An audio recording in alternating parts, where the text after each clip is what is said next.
स्नेह का बंधन। सुषमा बहुत परेशान थी। संक्रामक बीमारी से पीड़ित होने के कारण वह काम पे नहीं जा सकती थी।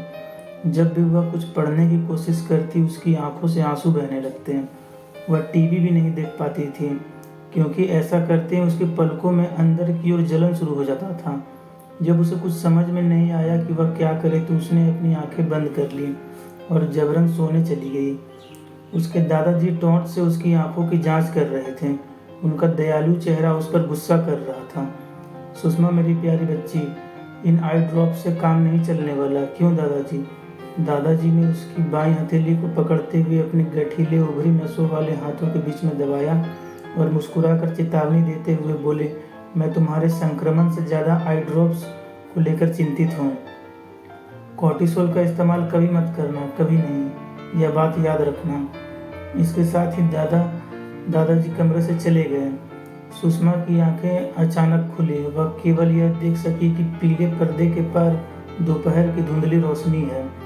वह उठकर बैठ गई, बिस्तर से उतरी, अपने कपड़े बदलने के लिए अलमारी खोली। एक सादी सी टी शर्ट और जींस पहनकर उसने बिस्तर के पास मेज पर रखी आई ड्रॉप्स की छोटी सी शीशी उठा ली।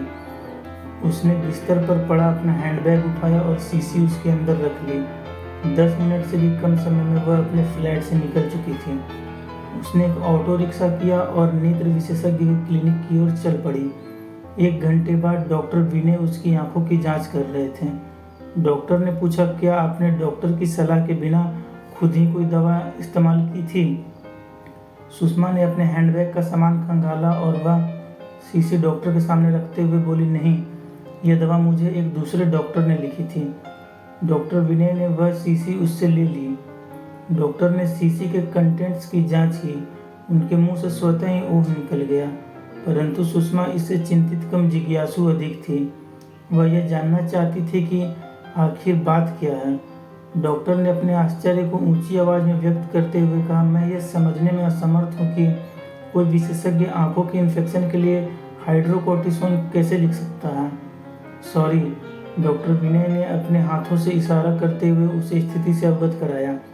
कहा, यह कॉर्टिसोल है, सामान्य शब्दावली में एक प्रकार का स्टेरॉइड। आपके इन्फेक्शन के लिए इसकी ज़रूरत ही नहीं है।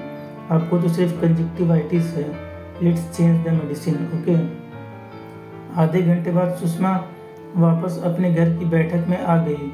वह दीवार पर लटके फोटो के सामने खड़ी हो गई। उसने फोटो को अपनी हथेलियों से छुआ।